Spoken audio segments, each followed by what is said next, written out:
السلام علیکم ورحمۃ اللہ وبرکاتہ۔ دیکھیے سوال ہے کہ بینک سے لون لینا کیسا ہے؟ تو دیکھیے جب آپ بینک سے لون لیتے ہیں تو بینک آپ سے ایک نفع لیتا ہے اور وہ سود کہلاتا ہے۔ اب سود، ربا، بیاج، انٹرسٹ، یوجری یہ سب حرام ہیں، نام کوئی بھی دیں یہ حرام ہے، اور قرآن میں کلیئرلی مینشن کیا گیا ہے کہ سود حرام ہے۔ سود لینا، دینا، لکھنا، سود کا کاروبار یہ سب حرام ہیں، اور نبی صلی اللہ علیہ وسلم نے ایسے لوگوں پر لعنت فرمائی ہے۔ دیکھیے مسلمان شخص کے لیے بینک سے یا کہیں سے بھی 5% یا 10% یا اس سے کم زیادہ یعنی مور اور لیس پر قرض لینا جائز نہیں ہے، پھر چاہے وہ فقیر ہو یا مالدار، اس کے لیے یہ سود میں شامل ہے۔ پھر چاہے وہ لون ایجوکیشن لون ہو، کار لون ہو، ہوم لون ہو یا بزنس لون ہو یا کوئی بھی لون ہو۔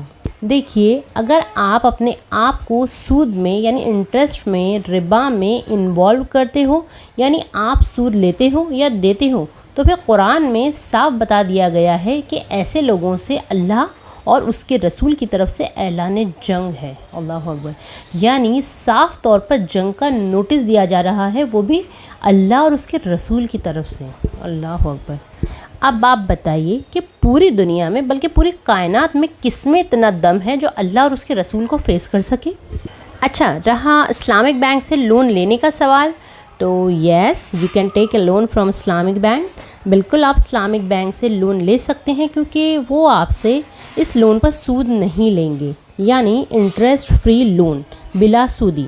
ہاں وہ کچھ اسلامک پرنسپلس کے مطابق سروس چارجز لیں گے، بٹ وہ آپ کو لون دینے کے بعد آپ سے انٹرسٹ نہیں لیں گے، یعنی taking from Islamic bank is perfectly حلال، but taking from a conventional bank dealing with ربا از پروہیبٹڈ۔ دیکھیے ایک بات سمجھ لیں کہ لون لینا جائز ہے اگر وہ بلا سودی یعنی نان انٹرسٹ یعنی ربا فری ہو تو، اور لون لینا حرام ہے اگر وہ انٹرسٹ بیسڈ یعنی ربا بیسڈ لون ہو تو۔ دیکھیے کنڈیشن بالکل کلیئر ہے، سمجھ رہے ہیں آپ؟ دیکھیے اب عام بینک جو ہوتی ہے یعنی جو اسلامک بینک نہیں ہوتی، یعنی کنونشنل بینک، یعنی کنونشنل بینک سے اگر آپ لون لوں گے تو آپ کو اس پر انٹرسٹ پے کرنا ہوگا، بٹ جو اسلامک بینک ہوتی ہیں they believe in profit and loss sharing, یہ آپ سے انٹرسٹ نہیں لیتے ہیں بلکہ کچھ سروس چارجز ہوتے ہیں وہ لیتے ہیں۔ تو اگر اسلامک بینک سے آپ لون لیتے ہو جو بلا سودی یعنی ربا فری ہے تو پھر لون لینا جائز ہے۔ کلیئر؟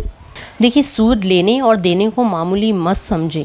ایک تو نبی صلی اللہ علیہ وسلم نے ایسے لوگوں پر لعنت کی ہے، دوسرا قرآن میں اللہ اور اس کے رسول کی طرف سے اعلان جنگ، یہ بہت سنگین معاملہ ہے بلکہ گناہ کبیرہ ہے۔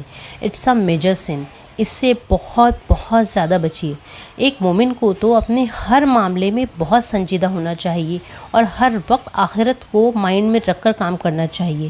دیکھیے جن لوگوں نے انٹرسٹ بیسڈ پر لون لے کر اپنے معاملات نپٹائے ہیں انہیں چاہیے کہ وہ اللہ کے آگے سچی توبہ کریں اور آئندہ اس حرام عمل سے بچتے رہیں۔ اللہ تعالیٰ ہمیں کہنے اور سننے سے زیادہ عمل کی توفیق عطا فرمائے، آمین یا رب العالمین۔